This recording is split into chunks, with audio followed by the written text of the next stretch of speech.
Hello ladies and gentlemen, MarauderEX here back with something a little different. So I somehow got into the closed beta of Dissidia Final Fantasy NT. I don't know how I did this, as I don't ever recall signing up for said beta, but I got in. So I figured because I got in, and it's an interesting game, I would do some thoughts on it before, it releases, give my thoughts on the beta, see if it's, how it holds up to previous Dissidia titles.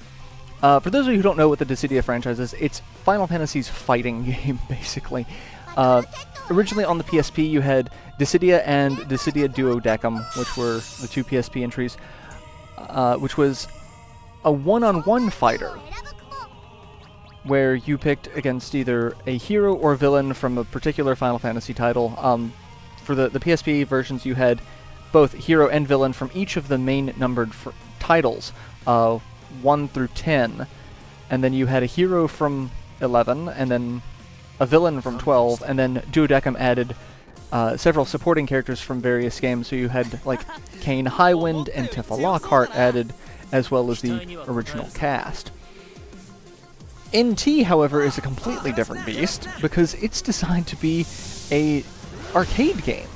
This originally was released in arcades in Japan as a 3-on-3 brawler, which very much changes the mechanics of the game in terms of how the mechanics function as well as tactics used, because one-on-one you had a very focused system. 3-on-3, things get hectic. So as far as the beta goes, I'll talk about the 3 modes available, which it's kind of a generous descriptor. But the 3 modes you've got online matchmaking, you've got practice, and then you've got tutorial. Now, the reason why I say it's generous is because tutorial is not actually a tutorial. It's basically just a video showing you how to play.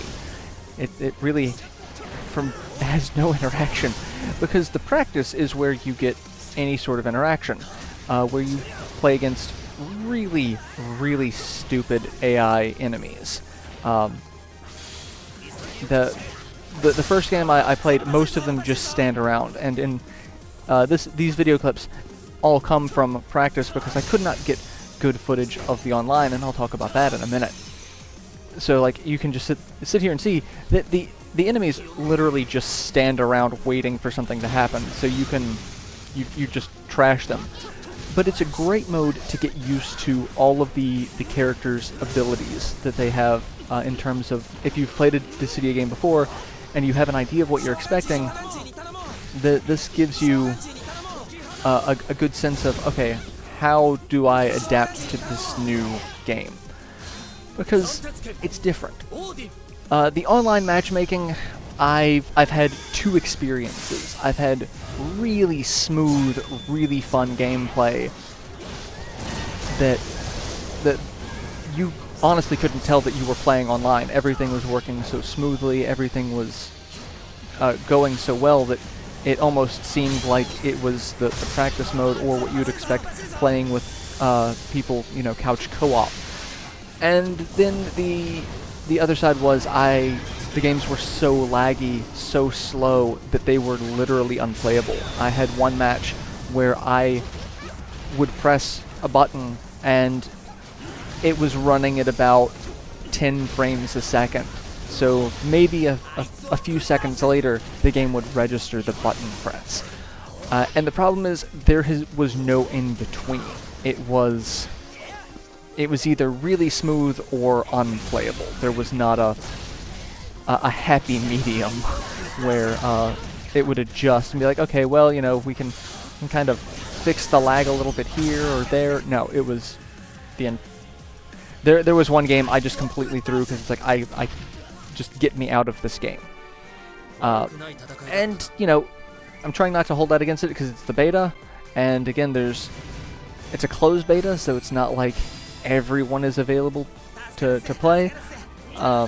But it was still frustrating, and I'm hoping that is something that gets cleared up in the retail version of the game. So the game itself, as you can see, you have, in the beta, you have access to the hero roster of 1 through 14. So, you're missing a fair bit of the characters, and I've seen some conflict as to just how many characters are going to be available at launch, and that there seems to be some characters from the previous Dissidia titles that are not making a return. So, like I said, Tifa Lockhart was in Duodecim. I have not seen any information that she will be released in NT. Same with one of the villains, Golbez. I've not seen him in any of the character rosters at all. However, there are extra characters being added, and there have been reports of more characters being released after the game's launch. One of the characters that's coming as the game launches for the PS4 is Noctis from Final Fantasy 15. And there are other characters that are making their debut in the Dissidia series in this game, Ace from Final Fantasy Type 0 and Ramza from Final Fantasy Tactics. So I'm not entirely sure what the final roster is going to be. It doesn't seem like it's going to be one hero, one villain from each game, because again, a couple of games don't seem to have applicable villains, and some games the villain is just being omitted. Like, there's not a villain from Final Fantasy XI, but there hasn't been since the beginning. There's only been Shantoto. And we like to joke around that Shantoto being classified as a hero seems a bit of a stretch, for those of you who know the Final Fantasy lore. So, the roster looks good, and it's supposed to increase, so I'm hopeful on that. The thing that I'm curious about, and I want to see more of, is the customization. They've said there's going to be a lot of customization aspects to this game that allow you to bring your character into the fight. It's fairly unique, but I have not seen just how those are going to happen. In the previous Dissidia games, you had kind of a combination of Brave Attack and HP Attack that you could combine to make your character slightly more unique, but then it was the equipment giving you various stats that was the main focus on customization. Your Cloud, for example, you were going to be able to pick from, you know, X number of Brave attacks and Y number of HP attacks, but those were going to be the same attacks that everyone had access to. And that was going to be, every Cloud was going to have, so, you know, your Cloud could have 2 of the 3 Brave attacks and 1 of 2 HP attacks, and, you know, that was basically it. Here, they've added EX abilities, which, instead of the EX meter that allowed you to become, like, super limit break powerful in the previous Dissidia games, all of your abilities are now on a cooldown. So you have a neutral EX ability, a forward, and a backward, and each of them do different things, and I'm wondering what level of customization we're going to have for those. Like, for example, one of the characters, Furion, has his EX ability of Blood Weapon as his neutral, but then Blood Weapon seems unique to him, but his other 2 EX abilities are, you have a choice of, like, Mighty Strikes and Sheer Bravery on one preset, and then HP Regen and Poison Gu on another. So I'm wondering, can you mix and match? Can you take any 2 of the 4, or does one have to be a forward EX ability, meaning you can only have either Mighty Strikes or HP Regen instead of both, or if they can be assigned to different slots? And that's one of the things that I'm really curious as to see how it's going to actually play out, because the EX abilities are impressive. They really do add a very different gameplay tactic that I don't feel was present in the other Dissidia games, but I also feel it's kind of required because of the nature of the 3-on-3 gameplay rather than the 1-on-1. because you have to think about being able to affect more than one enemy or support more than one ally, because the game is rather hectic. So, really, it's a very different beast than previous Dissidia games. It's got a lot of the core gameplay, a lot of the core mechanics, but then once you get into it, it feels almost nothing like the previous Dissidia games. So I'm curious. It's got a lot going on for it, but I also feel like it's got a lot going on for it. One of the major complaints I've seen about the game is people saying that the UI is exceptionally clunky, is exceptionally overwhelming, and I can see that. Like, looking at gameplay footage before I played it, I could not tell you half of what was going on based off of the UI. But once you start playing it, it all starts making a little more sense. I could see where they would want to, where people say that they could cut down on the UI to make a little bit less hectic, but I think the UI choices they have are because of the multiple gameplay, multiple player aspects rather. For example, the bottom left and bottom right are your ally and enemy HP gauge and brave gauge. The brave is the number, the green or red lines are or blue or red lines, excuse me, are the HP values. So all of your information is at the bottom middle of the screen, so the number that's portrayed is what your current brave is. The line underneath it is your name and your HP values. So having your allies' information is kind of useful because you can't always see your allies, but you can't always see your opponents either. So because it's 3-on-3, they have all of the information above whatever enemy you are currently targeting, and you can see who you're targeting because you have the line connecting you to said enemy, and you can tell if they're targeting you based off of the color, or if someone else is targeting you based off of the color, and who your allies might be targeting as well. It's a little hectic, but as you're playing it, it all feels more organic, I guess. It feels like it's making sense as you're playing it. For example,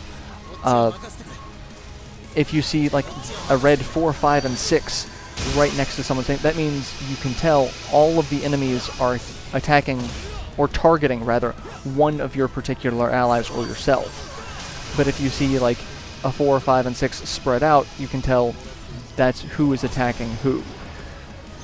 And if you may not be able to see them at that particular moment, you have access to what their current stats are on the bottom right, as well as the mini-map right above that shows where they are in relation to you, if you can't necessarily see them either based off of the camera or terrain.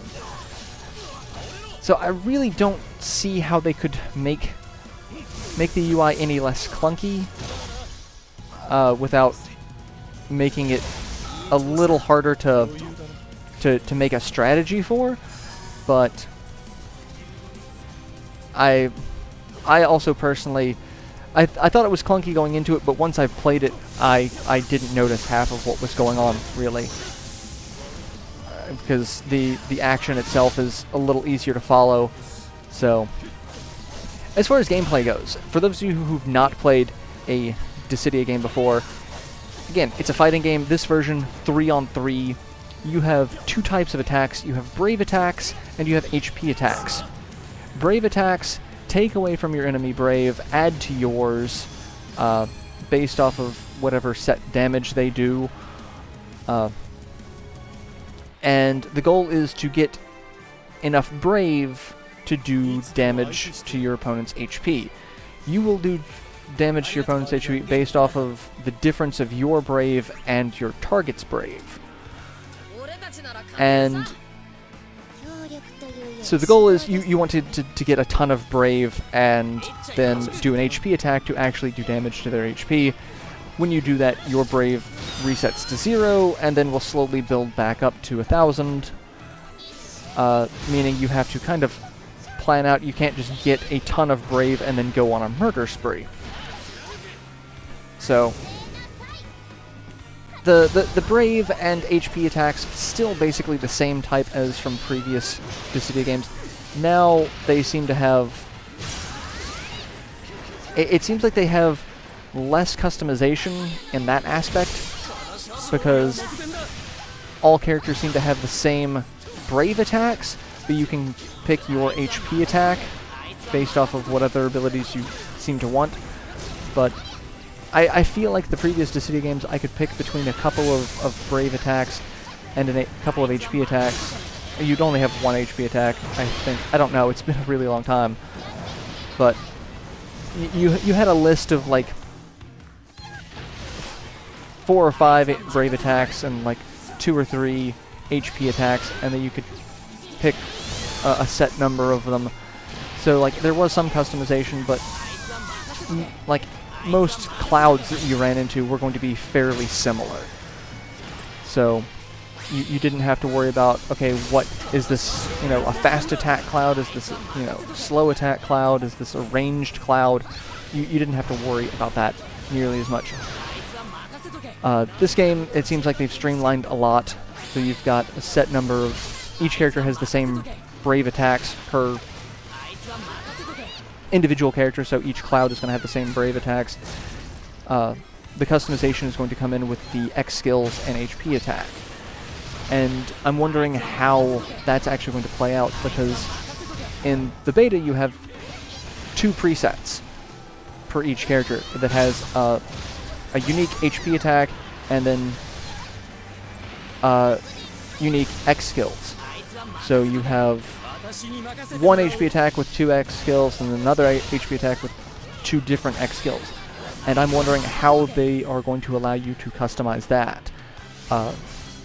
Like, is each HP attack giving you specific X skills, or can I say, I want this HP attack with this X skill and that X skill? And then, if that's the case, are X skills related to forward X skills, neutral X skills, rear X skills? Like, what level of customization am I going to get for those? Because some characters they seem to have, the neutral X skill seems to be unique to the character. For example, Shantoto's neutral X skill is Super Shantoto, where she, you know, becomes giant and shoots a dark wave of energy across the arena. I really don't think I'm going to be able to equip that X skill on Cloud, for example. Firion has Blood Weapon as his neutral X skill. Is that unique to him, or is that one that can be adjusted to other characters? The animation seems very unique to him, given that all of his weapons kind of stab down to the ground around him and get a red aura around him, as well as a red aura on him. So I would hazard a guess that the neutral X skill is going to be unique to each individual character, but the forward and rear X skills seem to be mostly interchangeable. For example, one of Shantoto's presets, she has Vacuum and Enfeeble, but other characters have access to Vacuum and Enfeeble. So, would I be able to switch those out for other forward and rear X skills? Would I be able to get, like, Mighty Strikes or Share Bravery or some other ability on, you know, these characters that don't seem to be present during the beta? That's where I'm going to be very curious as to how the customization comes out, because it seems like there would be a huge level of tactical preparation of what type of character you want to build around based off of your your set Brave attacks, your chosen HP attack, as well as your X skills. Like, some of the X skills, you know, having a character that has some AoE Brave attacks, as well as something like Vacuum to keep everyone kind of contained in one area, hitting multiple characters at once, that would be incredibly powerful. Or even more powerful, someone who has an AoE or ranged HP attack, like Cloud's Meteor Rain or Shantoto's Scythe. Having everyone kind of contained in one space, break all of your opponent's Brave to where they're at 0, and then unleash an HP attack. That's a lot of customization, especially since you were working on a team of 3. You can kind of build around, like, okay, I'm going to be this type of character, so hopefully one of my teammates will aim more for attack, defense, something. There's a lot of options available that I really think could be exploited. And so I'm curious, and I'm a little hesitant on as to how they're going to do that. I'm going to wait for the full release of that to see whether or not I would actually end up purchasing the game. As far as the current available mechanics and gameplay goes, it's fun. It's a 3-on-3 brawler. The online, I think, will probably not be as robust. Again, like I had some connection issues with lag, but I also don't know how many people would actually go in for a Final Fantasy fighting game. I've never really paid attention to how popular the other 2 Dissidia games were. Granted, they were on PSP. This is on console, so it'll be available for PS4, PS4 Pro. So there's a likelihood that there will be a much wider install base, but I'm still wondering if it would be a wide enough install base to have decent longevity for the online function. The retail game is said to have more available modes, a story mode, for example, so there will be, you know, decent single-player series of options, but being 3-on-3, it does seem like it is more geared for multiplayer online play. So hopefully they can keep the player base interested and playing to keep the community active. Because that's the worst thing about online games is when the community dies and suddenly you find yourself wanting to play this game, you know, no one's around. So, all in all, I'm really, really impressed with the beta. I think it has a lot of potential, but again, it's the customization and ability aspects that I'm very curious about, what's going to be available for that in the full game, and then what the final roster is going to be like. I mean, there are already several characters that I've seen that's like, I would love to play those characters. So, I'm really excited about that. The soundtrack is almost enough to get me to buy the game on its own. The soundtrack is amazing.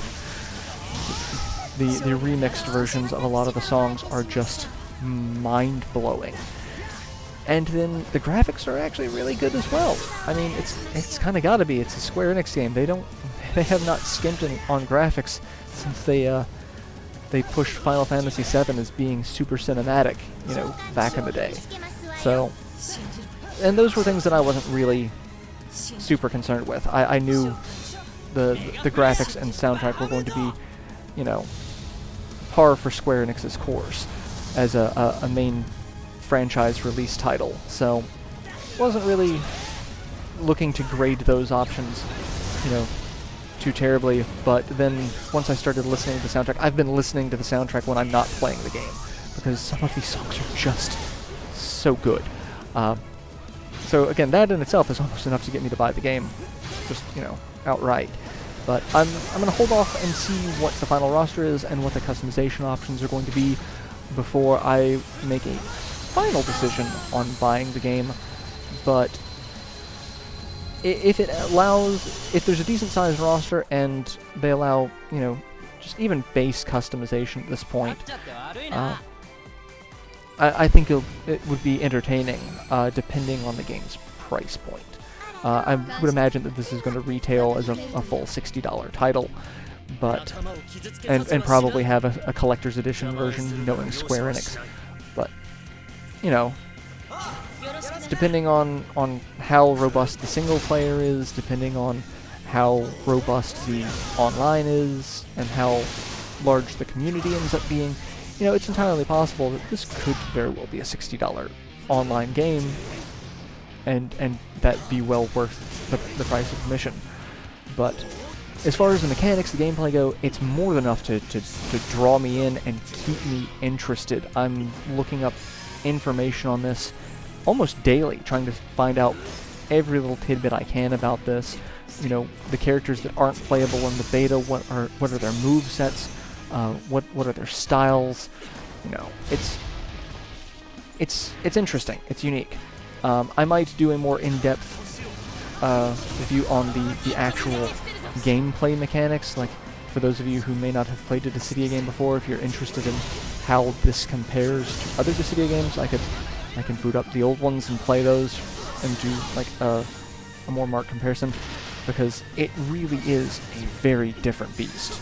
For those of you who have played a Dissidia game, it's different. It feels, and you would think maybe it's just different because it's a 3-on-3. No, just everything feels slightly tweaked. Like, it's familiar yet new at the same time. It's interesting. But like I said, the game has kind of hooked me to where I'm more than willing to give it the benefit of the doubt. It did not super frustrate me. It did not, you know, the gameplay did not just instantly turn me off. I'm like, yeah, no, I'm probably not gonna be interested in this one. So it's managed to hook me. So if you are in the beta, you know, send me a line. I would love to try to play with other people if that's possible. I didn't see any sort of team gameplay with friends option. That may not be available in the beta, but yeah, I'm super excited for it. So let me know what you think.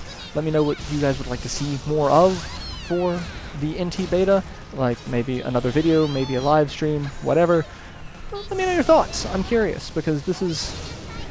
Dissidia in itself is a unique entry in games, because it's a fighting game based on a long-standing RPG franchise. And NT is a different Dissidia. So, it's all very unique. So, yeah, like I said, let me know your thoughts. I'm very curious to hear them. And I will see you in future projects. Till then, later everyone.